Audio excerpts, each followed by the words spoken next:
Ligue des Champions, le Real Madrid renverse le Bayern et se qualifie pour la finale. Thomas Müller sous-entend un arbitrage pro-Real Madrid. Tuchel, l'arbitre a fait une grosse erreur, ça ne serait pas arrivé dans l'autre sens. Real Madrid, les confidences fortes de Bellingham qui va retrouver Dortmund en finale.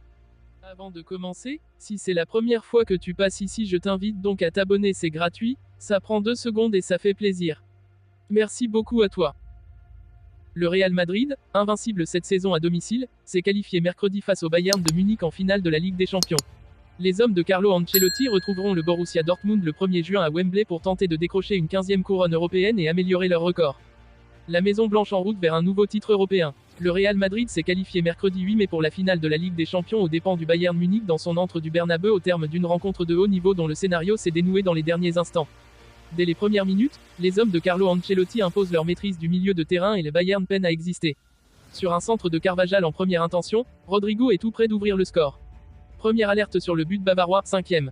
La riposte allemande intervient 2 minutes plus tard quand Gnabry, bien lancé derrière la défense madrilène, manque sa remise pour Harry Kane. Mais le champion d'Espagne poursuit son entreprise d'asphyxie du milieu allemand. Dans ses rares phases de possession, un Bayern trop approximatif peine à trouver des solutions. Au contraire, le Real devient de plus en plus dangereux. Alerté au cœur de la surface, Vinicius frappe sur le poteau puis Rodrigo échoue face à Neuer sur le rebond, 12e. L'équation se complique pour les Allemands avec la sortie de Gnabry blessé, 25e. 3 minutes plus tard, Harry Kane montre que le Bayern n'est pas venu jouer les seconds rôles dans ce choc des titans et déclenche une volée classieuse à l'entrée de la surface déviée du bout des gants par Andriy Lunin, 28e. Mais c'est bien le Real qui resserre son emprise sur le match, bien aidé par un Bellingham inspiré et juste techniquement. Heureusement, le Bayern qui cherche à tout prix à sauver sa saison après avoir été dépossédé du titre de champion d'Allemagne par le Bayer Leverkusen, peut compter sur un gardien monumental. Manuel Neuer maintient une nouvelle fois son équipe à flot en sortant un centre-tir vicieux de Vinicius qui filait vers les buts. Un nouveau tour de magie madrilène. Au retour des vestiaires, la première situation chaude est encore pour un Vinicius virevoltant. Le Brésilien élimine Kimmich sur le côté gauche mais son centre en retrait est repoussé in extremis par la défense centrale bavaroise, 46e. Dans la foulée, le Bayern réplique avec un tir contré de Davies qui retombe juste au-dessus de la transversale madrilène faisant frissonner tout le stade Bernabeu, 48. Le Real continue de pousser avec Rodrigo dont la reprise frôle le poteau de Neuer après un nouveau débordement de l'inévitable Vinicius qui fait vivre un calvaire à la défense du Bayern. Si la rencontre est agréable, il manque encore ce petit grain de folie pour faire chavirer le stade. Mais Manuel Neuer n'a pas l'intention de nous faire ce plaisir. Sur un coup franc surpuissant de Rodrigo, le gardien allemand se détend de toute sa longueur, 55e, puis sort d'une manchette dont il a le secret une nouvelle tentative de Vinicius, 56e. Le Real Madrid maintient la pression mais c'est le Bayern qui ouvre le score contre le cours du jeu provoquant la stupeur des supporters espagnols. Lancé dans la profondeur, Davies repique au centre et envoie une superbe frappe enroulée dans les buts d'Andriy Lunin, 68e, 0-1. Le Real réplique immédiatement sur corner mais le but de Nacho est annulé pour une poussette au visage sur Kimmich. Quelques minutes plus tard, Harry Kane a la balle du Bréac mais la frappe de l'international anglais se loge à l'extérieur du petit filet du portier madrilène, 76e. Invaincu depuis avril 2023 sur sa pelouse, où il a renversé plus d'une fois la situation dans les derniers instants, le club merengue s'est qualifié dans son stade 23 fois sur les 24 dernières confrontations à élimination directe de C1 depuis 1991, après avoir fait match nul à l'aller. Les statistiques n'ont pas menti. Les hommes de Carlo Ancelotti gardent leur sang-froid et multiplient les assauts sur le but allemand avec l'espoir de réaliser l'impossible. Entré en cours de jeu, Joselu profite d'une grossière faute de main de Neuer pour glisser le ballon au fond des filets, 88e, 1-1.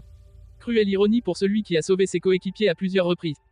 Puis, la magie madrilène opère une deuxième fois. Le même Joselu hérite d'un centre venu du côté gauche et fait chavirer tout le stade en doublant la mise au début des arrêts de jeu, 91e, 2-1. Le Real Madrid tient sa finale. Les joueurs de Carlo Ancelotti retrouveront le Borussia Dortmund en finale de la compétition reine et tenteront de remporter la Ligue des Champions pour la 15e fois de l'histoire du club, le 1er juin prochain à Wembley.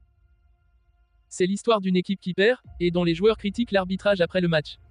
Éliminé de la Ligue des Champions par le Real Madrid en demi-finale de la compétition malgré un avantage au score jusqu'à la 88e minute lors du match retour, le Bayern Munich a vu son but égalisateur inscrit dans le temps additionnel être refusé pour une position d'hors-jeu peu évidente. Immédiatement, les Bavarois se sont plaints de cette décision qu'ils trouvent évidemment illogique. Le choix de l'arbitre est très bizarre, il n'a même pas regardé la VAR, a ainsi pesté Thomas Müller, face aux médias. C'est allé vite, ça arrive souvent à Madrid et ça m'est déjà arrivé auparavant avec le doublé de Cristiano Ronaldo il y a quelques années en 2018.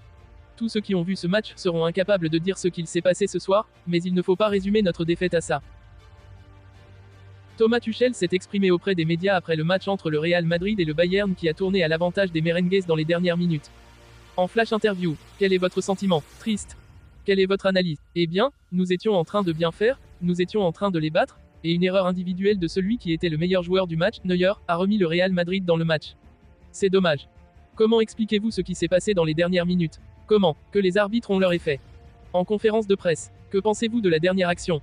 Je pense qu'elle est claire et qu'elle va à l'encontre de la norme du football moderne. La première erreur a été commise par l'arbitre de touche.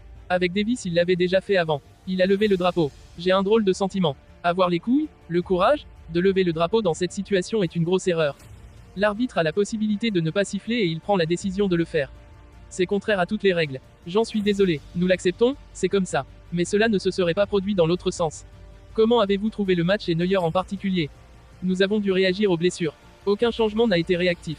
Nous avons toujours dû réagir avec des changements et nous ne pouvions pas changer le match. C'est trop. Au moment de l'égalisation, Pavlovic a des convulsions et nous nous retrouvons à 10. C'est à ce moment-là qu'ils ont marqué le but. Neuer aurait pu le sauver, mais il a commis une erreur.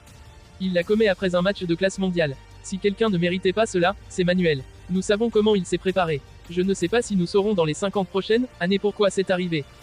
Pouvez-vous accepter les excuses de l'arbitre? Nous acceptons, mais ce n'est pas le moment de s'excuser. Ce n'est pas le moment de commettre deux fautes aussi graves. Tout le monde peut faire des erreurs, mais les arbitres doivent aussi être au niveau. S'ils ne sont pas capables d'offrir le meilleur niveau, ils ne servent pas à grand-chose. Ce n'est pas suffisant. Est-ce votre défaite la plus amère? Je suis vraiment en colère. Nous voulons toujours jouer le match parfait. À Madrid, compte tenu des circonstances, nous devons être à la hauteur. Nous avons eu beaucoup de possibilités en contre-attaque. Nous avons eu des occasions. Ça nous a donné un peu d'oxygène, mais il faut savoir bien jouer.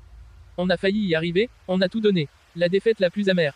Je n'aime jamais perdre. J'ai connu d'autres défaites en finale et nous avons tout donné. Nous ne comprenons pas pourquoi cela n'a pas suffi. Avez-vous aligné une équipe très offensive? Davis devait jouer devant, car nous n'avions pas d'autres options. Kane avait des problèmes de dos, Gnabry avait des douleurs. C'est trop, parce qu'on veut avoir l'opportunité d'avoir une position pleine. Nous savions que nous devions défendre en haut, avec Carvajal, et la vérité est qu'ils ont très bien joué. Je ne sais pas s'il faut faire des changements pour changer quelque chose. Il fallait réagir aux blessures. Mais nous sommes passés tout près. Jude Bellingham, le milieu de terrain du Real Madrid, va retrouver son ancien club de Dortmund en finale de Ligue des Champions. Un sentiment particulier. C'est une soirée très forte pour Jude Bellingham. Quelques mois seulement après son arrivée au Real Madrid, le milieu de terrain anglais va disputer la première finale de Ligue des Champions de son histoire. Une perspective loin d'être anodine puisque non seulement cela représente un rêve de gamin, mais ce rêve aura lieu dans des conditions très particulières pour lui. Devant le public anglais de Wembley, et contre son ancien club, le Borussia Dortmund. Bellingham très ému après la rencontre. Alors forcément, l'émotion était grande pour Jude Bellingham après la rencontre. Au micro de TNT Sport, le milieu de terrain ne cachait pas qu'il était en train de vivre un moment très particulier. J'avais 7 ans à Birmingham, je rêvais de nuits comme celle-ci. C'est bizarre d'affronter Dortmund, je n'arrive pas à y croire. J'ai tellement hâte. Ils y sont arrivés parce qu'ils le méritent, a confié le numéro 5 anglais.